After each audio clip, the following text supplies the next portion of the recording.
ഇങ്ങനെ 4 കൂട്ടർ കൂടുന്നതിന് ഏറ്റവും കണ്ണിക്കടി ഉണ്ടായത് ഇവിടുത്തെ വിദായി പ്രസ്ഥാനക്കാർക്കാണ്. വഹാബികൾ മൗദൂദികളൊക്കെ ഇതിന് വേണ്ടി കുറെ കുതന്ത്രങ്ങൾ പണിഞ്ഞിട്ടുണ്ട് എന്ന് നമുക്ക് മനസ്സിലാക്കാൻ സാധിക്കും. നൂറ്റാണ്ടുകൾ 14 നൂറ്റാണ്ടോളം ആക്ഷേപമില്ലാതെ ഇവിടെ തുടർന്നു. നമ്മളൊക്കെ അത് കണ്ടതാണ്. നമ്മൾ ഇടയിൽ ഉണ്ടാക്കി കൂട്ടിയതൊന്നല്ല. റാത്തീബ്, മൗലൂദ്, മരിച്ചാലുള്ള അടിയന്തരങ്ങൾ, തറാവിയ നിസ്കാരം, ജുമാ നിസ്കാരം തുടങ്ങിയ എല്ലാ കാര്യങ്ങളും ബഹുമാനപ്പെട്ട സ്വഹാബത്തിൽ നിന്ന് പഠിച്ച ദീനാണ് ഇവിടെ പോകുന്നത്. 1920 ശേഷമാണ് അഭിപ്രായ വ്യത്യാസം ഉണ്ടായത്. അത് വഹാബികൾ കൊണ്ടുവന്നതാണ്.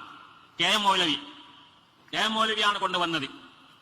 അള്ളാഹുവിന്റെ റസൂലിന്റെ സ്വഹാബത്തിനോട് ശത്രുത പ്രഖ്യാപിച്ച നബി സല്ലല്ലാഹു അലൈഹി വസല്ലമ ഈ ലോകത്തിന് പകർന്നു കൊടുത്ത ഉന്നതമായ ആദർശത്തെ കടക്ക് കത്തിവെച്ചുകൊണ്ട് കടന്നു വന്ന അബ്ദുല്ലാഹിബ്നു സബഇ എന്ന ജൂതന്റെ പിൻഗാമികളായി ഉത്ഭവിച്ച് ഈ സമൂഹത്തിനിടയിലേക്ക് ഇറങ്ങിത്തിരിച്ച ആ ശിയാക്കൾ അവർ തന്നെയാണ് ഇവരെ മരിച്ചു കൊണ്ടുപോയത്.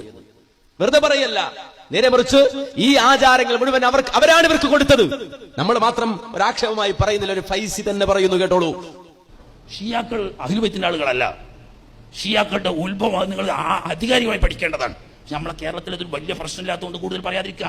ഞാൻ അതിനെ സംബന്ധിച്ച് നേരത്തെ പറഞ്ഞ കുറെ നീണ്ടു പഠിച്ച ആളാണ്. കാരണം എന്താണെന്ന് വെച്ചാൽ നമ്മൾ പുറത്താവുമ്പോൾ അഹ്ലു ബൈത്തിന്റെ ആളാണ്, തങ്ങന്മാരാളാണ് എന്ന് അറിഞ്ഞുകൊണ്ട് ഇവരിങ്ങനെ നടക്കും. അപ്പൊ അത് കേട്ട് ചില വിവരം അധികം ചരിത്രമൊന്നും പഠിക്കാത്ത ചില തങ്ങന്മാരും ആ കൂട്ടത്തിൽ കൂടിപ്പോവും. നമ്മൾ അവരെ തങ്ങന്മാരെ കുറ്റം പറയുന്നില്ല. അതേ സമയത്ത് ഈ ചതിയന്മാരുടെ ചരിത്രം പറഞ്ഞാൽ ജൂതന്മാരും മജൂസികളും കൂടി ഗൂഢാലോചന നടത്തി അബ്ദുല്ലാഹിബ്നു സബഇ എന്ന് പറയുന്ന കള്ളനെ, അങ്ങനെ തന്നെ പറയട്ടെ, ഞാൻ അബ്ദുല്ലാഹിബ്നു സബഇ എന്ന പേരിൽ അറിയപ്പെടുന്ന ലോക ജൂത ഏജന്റും അതോടുകൂടി മജൂസികളുടെ കൂലിപ്പട്ടാളവുമായ അവൻ ഇസ്ലാമായി അഭിനയിച്ച് അയാളുടെ ജീവിതകാലത്ത് 12 ഗ്രൂപ്പ് ഷിയായിസം ഉണ്ടാക്കി. 12 ഗ്രൂപ്പ് ഒറ്റൊരു മനുഷ്യന്റെ ജീവിതകാലത്ത് 10,000 ആളുകളെ അതിലേക്ക് ആകർഷിച്ച് ഈ മജൂസികളുടെയും ജൂതന്മാരുടെയും ആചാരങ്ങളുടെ തിരുശേഷിപ്പ് ഈ ഷിയാക്കളുടെ ആചാരങ്ങളിലെല്ലാം കാണാൻ കഴിയും. ഏതുവരെ എന്ന് വെച്ചാൽ മുഹറം 1 മുതൽ 10 വരെ നെസാൻ എന്ന് പറയുന്നവരെ ജൂതന്മാരുടെ കള്ളക്കടത്ത് ഇസ്ലാമിലേക്ക് ഷിയാക്കളിലൂടെ കടന്നു വന്നതാണ്. അത് വിശദമായി പറയേണ്ട സമയം ഞാൻ പറഞ്ഞ ഇപ്പതിന്റെ സമയം അതാണ്. അത് അടിസ്ഥാനപരമായി വിശദമായി ചരിത്രം പഠിച്ച് ഈ ഭാഗത്തൊക്കെ അത് നടക്കുന്ന സുന്നികളുടെയിലുണ്ട് ആ ധാരണ. ഇത് എവിടുന്ന് വന്നാന്ന് വെച്ചാൽ ഇവിടെ കൊണ്ടോട്ടി തങ്ങന്മാർ എന്ന പേരും പറഞ്ഞിട്ട് തങ്ങന്മാരൊന്നുമല്ല, കൊണ്ടോട്ടി കുറച്ച് ആൾക്കാർ വന്നിരുന്നു. മുഹമ്മദ് ഷാഹ്, അത്യാവശ്യ ഷാഹ്, മറ്റേ ഷാഹ് എന്ന് പറഞ്ഞിട്ട് എല്ലാത്തിനും തൽക്കാലം ഷാഹായിരുന്നു. ഇത് തരീഖത്തിന്റെ പേരും പറഞ്ഞുകൊണ്ട് ഷിയാ പ്രസ്ഥാനം മലബാറിന്റെ മണ്ണിൽ മുളപ്പിക്കാൻ വേണ്ടി ബ്രിട്ടീഷുകാരുടെ കൂലിപ്പട്ടാളമായി വന്ന കൊണ്ടോട്ടിക്കാര് ഇവിടെ അത്ഭുതങ്ങൾ എന്ന് പറയുന്ന ചില മെസ്മരീസങ്ങളിലൂടെ ഒക്കെ കാണിച്ചു കൊടുത്ത് അവർ തങ്ങന്മാരാണ്, ശൈഖന്മാരാണെന്നൊക്കെ കാണിച്ച് അന്ന് ജീവിച്ചിരിക്കുന്ന തലയെടുപ്പുള്ള മഖ്ദൂമി തങ്ങന്മാർ, മഖ്ദൂമി ഉലമാക്കൾ അവരുടെ തനിനിറം തുറന്നു കാട്ടി ജനങ്ങൾക്കിടയിൽ പരസ്യപ്പെടുത്തുകയും പരിശുദ്ധമായ സമസ്ത കേരള ജമിയത്തുൽ ഉലമയുടെ കേന്ദ്ര കമ്മിറ്റിയുടെ നേതൃത്വത്തിൽ കൊണ്ടോട്ടിപ്പാടത്ത് 40 ദിവസം തുടർച്ചയായിട്ട് അവർക്കെതിരെ വാദം പറഞ്ഞിട്ടുണ്ട്. ഇതൊക്കെ പഠിച്ച ചരിത്രപ്പൊക്കെ ചെറുപ്പക്കാർ കുട്ടിക്കൊന്നും അറിയില്ല. അങ്ങനെ അത് കെട്ടടക്കി പോയതാണ്. എങ്കിലും അതിന്റെ ഇടയ്ക്ക് പ്രചരിച്ചപ്പെട്ടതാണ് 1 മുതൽ 10 വരെ നൈസാണ്. മൂസാ നബി അലൈഹി ഇസ്ലാമിന്റെ കാലത്ത് കുരുത്തക്കേട് പറഞ്ഞതിന്റെ പേരിൽ 40 കൊല്ലം തീഹ് മരുഭൂമിയിൽ നട്ടം കറങ്ങേണ്ടി വന്നു ജൂതന്മാര്. ഈ നട്ടം കറങ്ങിയതിന്റെ അനുസ്മരണം എന്ന നിലയ്ക്ക് ഇന്നും മുഹറം 10 ദിവസം ഷിയാക്കൾ നസായി ആചരിക്കുന്നു. വീട്ടിൽ താമസിക്കില്ല, കൊട്ടാരത്തിൽ താമസിക്കില്ല, പുറത്തുപോയി മൈതാനികളിൽ തമ്പുകെട്ടി കഷ്ടപ്പെട്ട് ബുദ്ധിമുട്ടി താമസിക്കുകയും അവിടെ വരുന്നവർക്കൊക്കെ വെള്ളവും മറ്റു വസ്തുക്കളും ദാനം ചെയ്യുകയും ചെയ്യുന്ന ഒരു സ്വഭാവം ഉണ്ടായിരുന്നു. 10ന്റെ അന്ന് വലിയൊരു ആഘോഷത്തോടു കൂടി ഉത്സവം നടത്തി വീട്ടിലേക്ക് തിരിച്ചു വരും. ആ സമയത്ത് കല്യാണം കഴിക്കൂല, അതുപോലെ തന്നെ വീട് കൂടൂല, വീട് തുടങ്ങൂല, കച്ചവടം തുടങ്ങൂല, അങ്ങനെ ഒന്നും ചെയ്യൂല. അത് ജൂതന്മാരുടെ ആചാരമാണ്. ആ ആചാരം അബ്ദുല്ലാഹിബ്നു സബഇലൂടെ ഉള്ളിൽ കയറ്റിയതാണ്. എന്നാൽ കൊണ്ടോട്ടി വരേണ്ടതിന് മുഹറം 10 തീച്ചാടല് നിഷേധിച്ചിട്ടില്ല. എപ്പുണ്ടോന്ന് ചോദിച്ചപ്പോ എങ്ങനെ കാണൂല. ഈ തീച്ചാടൽ എവിടുന്ന് വന്നു ചോദിച്ചാൽ മജൂസികളുടെ ആചാരം. അതാ ഞാൻ പറഞ്ഞ രണ്ടും കൂടി കൂട്ടിക്കെട്ടിയതാണ് ഈ പ്രസ്ഥാനം. ജൂതായുസവും അതോടുകൂടിയിട്ട് ബാക്കിയുള്ളതും കൂടെ കൂട്ടിക്കെട്ടി തനി ജൂതായുസം. ജൂതായുസത്തിൽപ്പെട്ടതാണ് ഖബർ കെട്ടിപ്പൊക്കല്. നബി വഫാത്താകുന്ന നേരത്തെ പോലും പറഞ്ഞു ലഅനല്ലാഹുൽ യഹൂദ വന്നസാറ ഇത്തഖദു ഖുബൂറ അംബിയാഇഹിം മസാജിദ. യഹൂദ സമ്പ്രദായമാണത്. ആ ജൂതായുസം ഷിയായുസത്തിന്റെ മറവിൽ മുസ്ലിം സമുദായത്തിന്റെ ഉള്ളിലേക്ക് കൊണ്ടുവന്നു. മുഹറം 10, ആ മുഹറം 10 എന്ന ആചാരം അത് മജൂസിയത്താണ്, അഗ്നി ആരാധകരുടേതാണ്. ആ മജൂസിയത്തിന്റെ ആ വിശ്വാസത്തെ ഷിയയിസത്തിലൂടെ മുസ്ലിം ഉമ്മത്തിന്റെ ഉള്ളിലേക്ക് കടത്തിക്കൊണ്ടുവന്നു, മുസ്ലിങ്ങളുടെ പരലോകം നഷ്ടപ്പെടുത്താൻ. അങ്ങനെ ഷിയാക്കളുടെ എന്ത് വിശ്വാസമുണ്ടോ അവരുടെ പദ്യങ്ങൾ പോലും അല്ലേ, നാറുൽ ജഹീമിൽ ഹാത്തിമ അൽ മുസ്തഫ വൽ മുർതള വബ്നാഹുമാ വൽ ഫാത്തിമ. ഈ അടുത്ത സമയത്ത് ഈ തട്ടം ഇട്ട് പ്രസംഗിക്കണ ഒരു ഉസ്താദിന്റെ പ്രസംഗം കേൾക്കുമ്പോ തുടക്കത്തിൽ പാടുന്ന ബൈത്ത് പോലും ഇതാണ്. ലീ ഹംസത്തുൻ, ഞങ്ങൾക്ക് 5 പേരുണ്ട്, ഞങ്ങൾക്ക് 5 ആളുകളുണ്ട്, 1, 2, 3 ഒന്നല്ല, 5 പേരുണ്ട്. അവരെ കൊണ്ടാണ് ഞങ്ങളുടെ എല്ലാ പ്രയാസങ്ങളും നീങ്ങുക, എല്ലാ ബുദ്ധിമുട്ടുകളും എല്ലാ വബാകളും നീങ്ങിപ്പോവുക. ആരാണ് അവരെന്നറിയുമോ? അൽ മുസ്തഫ വൽ മുർതള വബ്നഹുമാ വൽ ഫാത്തിമ. ഒന്ന് മുസ്തഫായ നബിയാണ്, 2 അലി ഇബ്നു അബീ ത്വാലിബാണ്. വബ്നഹുമാ, ആ റസൂലുള്ളാഹിയുടെയും അതുപോലെ തന്നെ റസൂലുള്ളാഹിയുടെ പേരക്കുട്ടിയും അലിയുടെ മക്കളുമായ ഹസൻ ഹുസൈനുമാണ്. മാത്രമല്ല വൽ ഫാത്തിമ, ഫാത്തിമയുമാണ്. ഈ ശിയ വിശ്വാസം ഇസ്ലാമിന്റെ പേരിൽ കടത്തിക്കൊണ്ടുവന്നു. അതുകൊണ്ടാണ് ഇവരെ ഇന്നും ഷിയാലോകം അംഗീകരിക്കുന്നത്, ഷിയാക്കൾ അംഗീകരിക്കുന്നത്. ആരാ ഷിയാക്കൾ? ആരെങ്കിലും അവർക്ക് ഉൾക്കൊള്ളാൻ പറ്റുമോ? മഹാനായ അബൂബക്കർ സിദ്ദീഖ് റളിയല്ലാഹു അൻഹുവിനെ ഉൾക്കൊള്ളാൻ പറ്റുമോ? ഉമർ ഇബ്നുൽ ഖത്താബ് റളിയല്ലാഹു അൻഹുവിനെ ഉൾക്കൊള്ളാൻ പറ്റുമോ?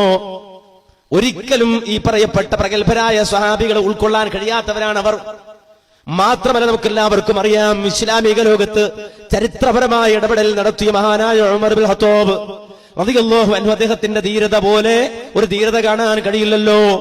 ആ രൂപത്തിൽ ഇടപെട്ട മഹാനായ ഉമർ ഇബ്നുൽ ഖത്താബ് റളിയല്ലാഹു അൻഹുവിനെ നിഷ്ഠൂരമായി കൊന്നുകളഞ്ഞ അബൂ ലുഅ്ലുഅത്തുൽ മജൂസി എന്ന് പറയുന്ന മനുഷ്യൻ, ആ മനുഷ്യന്റെ ഖബർ പോലും കെട്ടിപ്പൊക്കി പൂജിക്കുന്നവരാണ് ആര്?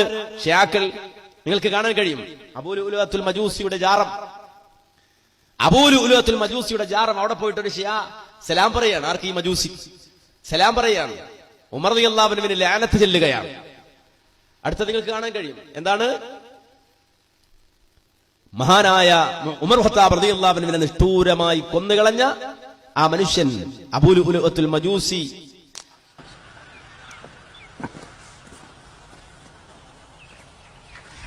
أبو لؤلؤة النهاوندي قاتل عمر بن الخطاب لعليه لعائن الله. السلام عليك يا أبا لؤلؤة النهاوندي. السلام عليك أيها البطل الشجاع. السلام عليك أيها المظلوم. السلام عليك الذي أدخلت الفرح في قلب الزهراء عليه السلام. السلام عليك يا من أدخلت السرور في قلوب المؤمنين وأغضت المنافقين أتباع عمر بن الخطاب اللعين. اللهم صل على محمد. അസ്തഗ്ഫിറുല്ലാഹ്. ഇയാൾ പറയുന്നത് ലഅനത്താക്കപ്പെട്ട ഉമർ, അവനെ കൊന്ന അബൂ ലുഅ്ലുഅ, താങ്കൾക്ക് അല്ലാഹുവിന്റെ സലാം ഉണ്ടാകട്ടെ എന്നാണ്. ഇതാണ് ഷിയാക്കൾ ലോകത്ത് പറയുന്നത്. നിങ്ങൾ വളരെ ശ്രദ്ധിച്ച് മനസ്സിലാക്കണം. ഷിയാക്കൾ പറയുന്നത് മാത്രമല്ല, ഒരു TV ചാനലിലേക്ക് ഒരു സഹോദരി വിളിച്ചു ചോദിക്കണം അബൂ ലുഅ്ലുഅത്തുൽ മജൂസിയെ കുറിച്ചുള്ള അഭിപ്രായം എന്താണ്. അപ്പൊ അവർ സ്ത്രീ പ്രയോഗിക്കുന്ന പ്രയോഗത്തിൽ തന്നെ ഉണ്ട് അബൂ ലുഅ്ലുഅത്തുൽ മജൂസി. അപ്പൊ ഒരു ഷിയ നൽകുന്ന മറുപടിയാണ് മജൂസി, ലൈസ് മജൂസി. ആര്? ഇയാൾ ലൈസ് മജൂസ്. ആര്? അബൂ ലുഅ്ലുഅ. പിന്നെ അയാൾ മുഅ്മിനാണ്. ആര്? അബൂ ലുഅ്ലുഅ മുഅ്മിനാണ്. അപ്പൊ ഉമർ റഈസുൽ മുനാഫിഖീൻ, മുനാഫിഖീങ്ങളുടെ നേതാവാണ്. റഈസുൽ കുഫാറുകളുടെ നേതാവാണ് ഉമർ ഖത്താബ്. അയാൾ പറയുന്നത് കേട്ടോളൂ. ഒരു TV ചാനലിൽ ഒരു സഹോദരി വിളിച്ചു ചോദിക്കുമ്പോൾ അയാൾ പറയുന്ന വർത്തമാനം നിങ്ങൾ കേൾക്കാൻ കഴിയും. هذا العمري لا يتحدث. الو. سلام عمرية، سلام عليكم، تفضلي.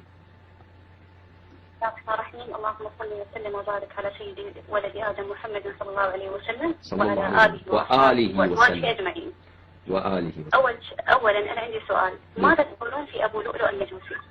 ماذا نقول؟ هو ليس بمجوسي، هو من المسلمين. إنه ابو لؤلؤ المجوسي مسلمين من المسلمين. ماذا كان يفعل في مسجد؟ إذا لم يكن مسلما فماذا كان يفعل في الصف في الصلاة؟ مسلم يقتل، هل المسلم يجوز له ان يقتل مسلم؟ يجوز للمسلم أن يقتل رئيس الكفار، نعم، رئيس المنافقين، يعني قاتل الزهراء. انت الان تريد ان تقنعني بان ابو لؤلؤ المجوسي في الجنة وعمر بن الخطاب في النار؟ صحيح، هذا هو اعتقادهم، نعم. وانت تعتقد بان السيستاني وخامنئي في الجنة؟ اذهبي. إن سيدنا أبو لؤلؤة سلام الله عليه ورضي الله عنه وأرضاه بأنه بلي قسم ظهر النفاق بسبب بقره بطن رئيس المنافقين، طبعا في الجنة، لأنها انتقم من قاتل الزهراء سلام الله عليها، طبعا هو في الجنة. وقاتل الزهراء في النار، فأي عجب في ذلك؟ قاتل الزهراء، تريد أن تقنعني؟ نعم، قاتل الزهراء في النار وقاتل الزهراء في الجنة. ناصر آل محمد عليهم السلام في الجنة، أي شك في ذلك وأي غرابة في ذلك؟ عدو آل محمد عليهم السلام في النار، أي غرابة؟ من نزل في حقه إن الذين ينادونك من وراء الحجرات أكثرهم لا يعقلون، هو في النار، أي غرابة في ذلك؟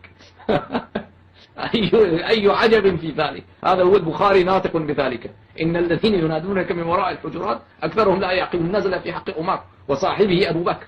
فإذا كان الرجل هذا شأنه وفي النار ما هو العجب من ذلك؟ وإذا كان يكون قاتله في الجنة فما هو الغرابة في ذلك؟ أما تقول إنه كان مجوسيا، فلو كان مجوسيا ما كان يفعل في المدينة. إن حرم رسول الله صلى الله عليه وآله وسلم وحرم الله مكة المكرمة لا يجوز أن يدخلها غير المسلم، ولا يجوز لغير المسلم أن يدخل في الجامع النبوي صلى الله عليه وآله وسلم. وماذا كان يفعل في الصف الأول في الصلاة؟ أنتم تقولون قتل عمر حين الصلاة، فماذا كان يفعل في الصف الأول لو كان هو المجوسيا؟ നിങ്ങളെന്തായി പറയുന്നറിയോ? ഇയാൾ എങ്ങനെയാണ് അബൂലൂൽ എങ്ങനെ മജൂസിയാകുന്നത്? അയാൾ മുസ്ലിമാണ്, മുഅ്മിനാണ്. മുഅ്മിനാണെങ്കിലല്ലേ പള്ളിയിൽ നിന്നാണല്ലോ ഉമർ ഖത്താബിനെ കൊല്ലുന്നത്. മുഅ്മിൻ അല്ലെങ്കിൽ പിന്നെ എങ്ങനെ പള്ളിയിൽ വരും? ഇയാൾ ചോദിക്കാണ് മുഅ്മിൻ അല്ലെങ്കിൽ പിന്നെ എങ്ങനെ പള്ളിയിൽ വരിക? കൊല്ലാൻ വന്നത് കാരണം പുറത്തുനിന്ന് ഉമർ റളിയല്ലാഹു അൻഹു നേരിടാൻ വേണ്ടി പറ്റുമോ? നമുക്കറിയില്ല ഉമർ ഖത്താബ് ആരാണ്. അപ്പൊ നിസ്കരിക്കാൻ കൈകെട്ടുന്ന നേരത്ത് കൊല്ലാൻ വേണ്ടി പള്ളിയിൽ അവ്വലു സഫിൽ വന്നു. ഇയാൾ പറയുന്നത് അവ്വലു സഫിൽ പള്ളി നിൽക്കുന്ന ഒരാൾ എങ്ങനെയാണ് കാഫിറാവാൻ? അപ്പൊ ഇയാൾ അതാ പിടിക്കുന്നത്. അപ്പൊ ആ സ്ത്രീ ചോദിക്കുന്നുണ്ട് ഇയാളോട്, അങ്ങനെയാണെങ്കിൽ ഒരു മുഅ്മിനാണ് ഈ മജൂസി എന്ന് പറയപ്പെടുന്ന അബൂലൂൽ മുഅ്മിനാണെങ്കിൽ ഒരു മുഅ്മിനെ കൊല്ലാൻ പറ്റുമോ? അപ്പൊ ഇയാൾ പറയുന്ന മറുപടി അറിയോ? ആര് മറ്റയാൾ മുഅ്മിനല്ലല്ലോ. ആര് മരിച്ചാൾ മുഅ്മിനല്ലല്ലോ. ആര് ഉമർ മുഅ്മിനല്ലല്ലോ. അയാൾ റയീസുൽ കുഫാർ, കാഫിറുകളുടെ നേതാവാണ്. ആര് അമീറുൽ മുഅ്മിനീൻ ഉമർ ഇബ്നുൽ ഖത്താബ്. ആ ഉമറിനെ അംഗീകരിക്കാൻ പറ്റാത്തൊരു മനസ്സ്, ഇയാൾ മരിച്ചുപോയ ആളെന്നല്ല, ജീവിച്ചിരിക്കുന്ന ആളാ ഇന്നും ശിയാലോകത്ത്. മഹാനായ അബൂബക്കർ സിദ്ദീഖ് റളിയല്ലാഹു അൻഹുവിനെ അംഗീകരിക്കാൻ കഴിയാത്തൊരു മനസ്സ്, ഉമ്മുനാ ഉമ്മുൽ മുഅ്മിനീൻ ആയിഷത്തു സിദ്ദീഖ റളിയല്ലാഹു അൻഹയെ അംഗീകരിക്കാൻ കഴിയാത്തൊരു മനസ്സ്, ആ മനസ്സിൽ ഒരു മുഅ്മിനായ മനുഷ്യനെ കയറി പറ്റാൻ പറ്റുമോ? ഇല്ലല്ലോ. എന്നാൽ നിങ്ങൾ നോക്കൂ, ഇനി കാണാൻ പോകുന്നത് ശിയാക്കളുടെ ഒരു സമ്മേളനമാണ്.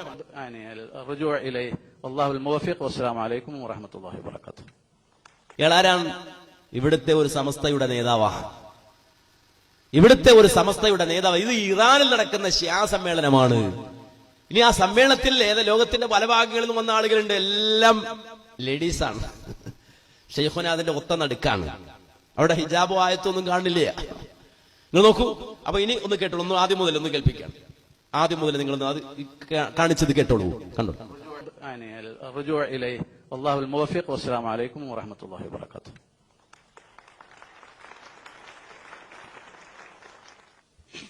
بسم الله الرحمن الرحيم والصلاة والسلام على أشرف المرسلين. إنه من دواعي سروري أن أمتلا studied and treated the creation of prophecy, and Al-Farabi made the بسم الله الرحمن الرحيم. السلام عليكم ورحمة الله وبركاته.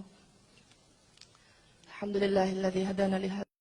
Attention, a comparative study of the views of Sayyidina.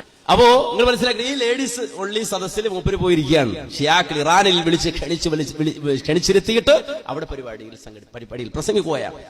അമീറുൽ മുഅ്മിനീൻ ഉമർ ഇബ്നുൽ ഖത്താബ് കാഫിറാണ് എന്ന് വിളിച്ചു പറയാൻ മടിയില്ലാത്തവർക്ക് എങ്ങനെ ഇവരെ കൊണ്ടുപോകാൻ പറ്റും? ഇവരെങ്ങനെ അംഗീകരിക്കാൻ പറ്റും? ഇത് വെറുതെ ഒരു ആക്ഷേപം പറയാണോ? അല്ല, പത്രങ്ങൾ മുഴുവൻ പ്രസിദ്ധീകരിച്ചു. അത് വേറെ മുസ്ലിം എടുത്തു ഉയർത്തിപ്പിടിച്ചിട്ട് പ്രസംഗിക്കുന്നത് കേട്ടോളൂ. നിങ്ങൾ വേറെ മുസ്ലിം അത് ഉയർത്തിക്കാണിച്ച് പ്രസംഗിക്കുകയാണ്. നിങ്ങൾ ആരെങ്കിലും സുന്നികളല്ലാത്തവരുടെ പരിപാടികളിൽ പങ്കെടുത്തതായി തെളിയിച്ചു തന്നാൽ ഈ സമസ്തയുടെ കൊടി ഞങ്ങൾ അപ്പ നിലത്ത് വെച്ചോളാം. നിലത്ത് വെക്കാൻ അനുവദിക്കൂല, ഞങ്ങളെ കയ്യിലേക്ക് കൈമാറണം. അത് സമസ്തയുടെ കൊടിയാണ്. അത് നിലത്ത് വെക്കുന്ന മുമ്പേയുള്ള പരിപാടിയാണ്. നിങ്ങൾ വിടൂല എന്നുള്ളതാണ് നമ്മളെ പ്രശ്നം. സമസ്തയുടെ കൊടി നിങ്ങൾ ചെറിയ മാറ്റം വരുത്തിയിട്ടുണ്ടെങ്കിൽ അൽഹംദുലില്ലാ. ഞാൻ പറഞ്ഞു വന്നത്, അത് അൽഹംദുലില്ലാ റബ്ബ് സുബ്ഹാനഹു വ തആല ഞങ്ങളുടെ കൂട്ടത്തിൽ ആരെങ്കിലും സുന്നിയല്ലാത്തവരുടെ പരിപാടിയിൽ പോയി പങ്കെടുത്തതിന് തെളിവ് തന്നാൽ കൊടി ഞങ്ങൾ നിരത്തി വെച്ചോളാന്നാ പറഞ്ഞത്. അപ്പോ അൽഹംദുലില്ലാ ഒരു ചന്ദ്രി കൈകിട്ടി. ഞാനിപ്പോ ദുബൈന്ന് വരികയാണ്, പുറത്തു പോയിട്ടില്ല, വരുന്ന വരുത്താൻ. അപ്പൊ ഇപ്പൊ വന്നപ്പോ കോഴിക്കോട്ട് നിന്ന് കിട്ടിയാണ് 2013 ഒക്ടോബർ 24 വ്യാഴാഴ്ചത്തെ ചന്ദ്രിക.